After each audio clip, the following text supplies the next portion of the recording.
बिस्मिल्लाहिर्रहमानिर्रहीम अस्सलामुअलैकुम रहमतुल्लाह। साइफर केस का डिटेल जजमेंट आने के बाद यानी कि तहरीरी फैसला आने के बाद इमरान खान के वकला की जानिब से इस फैसले को ये जो सज़ाएँ सुनाई गई हैं तोशा खाना में भी और दूसरा साइफर केस में भी, दोनों सज़ाओं को चैलेंज करने के लिए इस्लामाबाद हाई कोर्ट, उसके बाद सुप्रीम कोर्ट ऑफ पाकिस्तान के अंदर इन सज़ाओं को चैलेंज करने का फ़ैसला कर लिया गया है।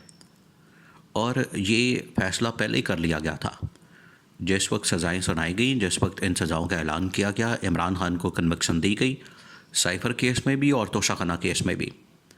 तो ये 24 घंटों के अंदर अंदर जिस तरीके से सज़ाएँ सुनाई गई है, इससे ज़्यादा खिलवाड़ पाकिस्तान की तारीख़ या दुनिया की तारीख़ में कभी नहीं मिला। जिस तरीके से ये खिलवाड़ किया गया और जिस तरीके से इमरान खान को ये सज़ाएँ सुनाई गई हैं। अब इमरान खान के वकला की जानिब से तहरीरी फ़ैसला आने के बाद इन सज़ाओं को चैलेंज करने का, ना सिर्फ सज़ाओं को बल्कि इस फ़ैसले को, कन्विक्शन को और तमाम जो पूरा प्रोसेस है उसको चैलेंज करने का फ़ैसला किया गया है। अब इसमें चैलेंज किया जाता है तो उसके बाद क्या फ़ैसला आ सकता है, वो इमरान खान के हक़ में कैसे आ सकता है, ये इंतहाई अहम तरीन मामला है। और ख़ास तौर पर इमरान खान के वकला तो इस्लामाबाद हाई कोर्ट में भी पहुंच गए थे कि ये जो जजेस हैं दोनों, जिसने साइफर का फ़ैसला सुनाया और तोशा खाना का, साइफर का फ़ैसला सुनाया जज अबुल हसनात ने और तोशा खाना का फ़ैसला सुनाया जज मोहम्मद बशीर ने, दोनों को हटाया जाए, फारिग किया जाए, घर भेजा जाए। लेकिन इसकी समाअत नहीं की गई। अब दोबारा से इस इशू को टेकअप करने का फ़ैसला किया गया। बहुत अहम तरीन मामला, इसको आपने समझना। देखिए, ये जो दोनों फ़ैसले सुनाए गए हैं, ये दोनों जिस तरीके से फ़ैसलों को दिया गया है, साइफर का भी और तोशा खाना का भी, इसमें इमरान खान को सज़ाएँ तो सुना दी गई, लेकिन जिस स्पीड के साथ, जिस तेज़ रफ्तारी के साथ, जिस तरीके के साथ इन फ़ैसलों को सुनाया गया, ट्रायल किया गया और सब कुछ किया गया है, ये तो कैंगरू कोर्ट्स के अंदर नहीं होता, ये तो बनाना रिपब्लिक में नहीं होता। ये तो साउथ अफ्रीका के जो ममालिक हैं जहाँ पर जंगल का कानून होता है, वहाँ भी इस तरह का तसव्वुर नहीं है जिस तरह से ये फ़ैसले सुनाए गए। पहली बात। दूसरी बात ये कि जब ये फ़ैसले सुनाए गए हैं और यहाँ पर क्योंकि प्रोसेस को फॉलो नहीं किया गया, इस वजह से अब इसके अंदर इतने सुकम मौजूद हैं, इतने इशूज़ मौजूद हैं, इतने लकोना मौजूद हैं कि ये फ़ैसला किसी सूरत भी टिक नहीं सकेगा अदालत में, किसी भी अदालत में चला जाएगा, वो चाहे इस्लामाबाद हाई कोर्ट हो या फिर सुप्रीम कोर्ट ऑफ पाकिस्तान हो।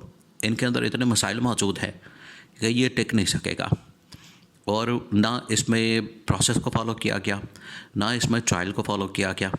इतने मसाइल इसके अंदर मौजूद हैं। ना गवाहों के ऊपर जिरा करने का मौका दिया गया, ये भी हक़ छीन लिया गया। ना इमरान खान शाह महमूद कुरैशी की जानिब से गवाहों को पेश करने की इजाज़त दी गई, ये भी हक़ छीन लिया गया। ना इसमें जो 342 का एक बयान होता है, जब केस के बिल्कुल अख्ताम के मौके पर मुल्ज़मान की जानिब से लिया जाता है, उसको भी नहीं लिया गया। तो पूरा का पूरा जो प्रोसेस है वो एक किस्म का, देखिए, उसके ऊपर जो डॉक्टर बाबर अमान है, उन्होंने इमरान खान की सज़ाओं के ऊपर तबसरा करते हुए ये कहा है कि ये एक किस्म का जुडिशल फ्रॉड है। जिस तरह से जुल्फ़िकार अली भुट्टो के बारे में कहा जाता था कि ये जुडिशल मर्डर है, आज जो फ़ैसला दिया गया है इमरान खान के ख़िलाफ़, ये जुडिशल फ्रॉड किया गया है और इन बुनियादों के ऊपर इमरान खान के ख़िलाफ़ फ़ैसला दिया गया है, जिसको पूरी अदालती तारीख़ भी मानने को तैयार नहीं और पाकिस्तानी कौम भी मानने को तैयार नहीं। अब इसके अंदर इतने लकोना मौजूद हैं कि ये फ़ैसला टिक नहीं पाएगा और ये फ़ौरन ही फ़ैसला उड़ जाना है। इस वजह से ये जिस किसी ने भी ये मंसूबा करके इमरान खान के ख़िलाफ़ फ़ैसले दिए हैं, उसने ये इमरान खान के साथ दुश्मनी नहीं निभाई, बल्कि उसने इमरान खान के साथ खैर की है, क्योंकि इससे खैर का पहलू निकलना, इससे इमरान खान की कम से कम ये जो दोनों सज़ाएँ हैं, ये पूरे के पूरे केसेस से फ़ारिग हो जाने हैं। और ये इस तरह से होता है, जब भी इस तरह की सज़ाएँ और केसेस और इस तरह के मामलात होते हैं, उनमें उसके पीछे सोच असल में इंतकामी कार्रवाई होती है। तो इंतकामी कार्रवाई के अंदर इंसान की आँखों पर पट्टी बंध जाती है, वो उसका दिमाग काम करना बंद कर देता है और जल्दी जल्दी में इस तरह के फ़ैसले सुनाए जाते हैं, जिनका फिर नतीजा आखिरकार इमरान खान के हक़ में ही निकलना है और इमरान खान के ख़िलाफ़ ये जो सज़ाएँ सुनाई गई हैं ये अब किसी सूरत भी नहीं रह सकेगी। अब एक तो इन जजेस के ख़िलाफ़ मुकम्मल तौर पर इंज़बाती कार्रवाई के लिए रुजू किया जाना है। दूसरा ये कि इन सज़ाओं को कलअदम करार देने के लिए, जजों को फारिग करने के लिए और इन सज़ाओं को मुअत्तल करने के लिए और कन्विक्शन को मुअत्तल करने के लिए इमरान खान के वकला की जानिब से सुप्रीम कोर्ट पाकिस्तान समेत जो इस वक्त फ़ॉरेन रेमेडी मौजूद है, देखिए एक तो रेमेडी मौजूद है Islamabad high court. Islamabad high court में इसकी रेमेडी के लिए रजू करना है। दूसरा ये कि जो सुप्रीम कोर्ट ऑफ पाकिस्तान है वहाँ पर इसके लिए रजू किया जाना है ताकि इस केस को, इस कन्विक्शन को ख़त्म किया जा सके और इस पर जो फ़ैसला है वो इमरान खान के हक़ में आ सके।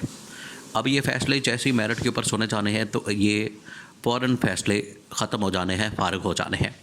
और दूसरा ये कि इस वक्त जितने पाकिस्तान के अंदर टॉप के लॉयर्स हैं, कानूनदान हैं, आइन और कानून के माहिरीन हैं, उन्होंने इस बात का इजहार किया है कि ये इस किस्म का फ़ैसला तो अगर 10 साल की सज़ा दी गई है तो ये 10 सेकंड में नहीं ठहरेगा।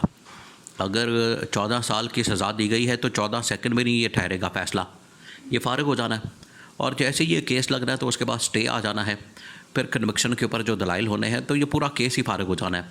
आप इससे अंदाज़ा करें कि जिन दिनों में ये केसेस चल रहे थे, फ़ैसले सुनाए जा रहे थे, उन दिनों में जजेस को बड़ी जल्दी होती थी, जल्दी में ये सारे फ़ैसले किए जा रहे थे। इमरान खान, शाह महमूद कुरैशी वहाँ पर कहते थे कि हमें मौका दिया जाए, बात करने का मौका दिया जाए, बोलने का हमें मौका दिया जाए, बयान रिकॉर्ड करवाने का हमें मौका दिया जाए, सब कुछ करने का, लेकिन उसके बावजूद उनको मौका नहीं दिया जाता था। उनको बग़ैर मौका दिए, बग़ैर बात सुने, बग़ैर उनको वकील फराहम किए और बड़ी जल्दी के अंदर सज़ा सुनाई गई। अब तमाम आइन और कानून के जितने माहिरीन हैं वो इस बात को समझते हैं। उन्होंने इस बात का इज़हार किया है कि ये ना तो ट्रायल सही हुआ है, ना ये सज़ाएँ सही सुनाई गई हैं, ना इन केसेस के अंदर, मुकदमात के अंदर जो ये दफ़ात लगाई गई हैं वो भी यहाँ पर एप्लीकेबल नहीं है, वो भी उनका भी इतलाक़ नहीं होता। तो ये पूरा का पूरा एक जुडिशल फ्रॉड करके इमरान खान को सज़ा सुना के सिर्फ सिस्टम से बाहर करना मकसद ये था, लेकिन ये मकसद हल नहीं होना, ये मकसद हासिल नहीं होना। उसकी वजह ये है कि जो मकसद हासिल करने की कोशिश की गई थी वो तो अब उल्टा पड़ जाना है, फ़ैसले उल्टे पड़ जाने हैं और ये इमरान खान के हक़ में फ़ैसले आ जाने हैं, जिसकी वजह से जिन लोगों ने ये सोचा था कि इमरान खान के हक़ में ये तो फ़ैसले नहीं आएंगे, लेकिन ये इमरान खान के ख़िलाफ़ फ़ैसले दे के उन्होंने इमरान खान का भला कर दिया और इमरान खान के साथ नेकी कर दी है।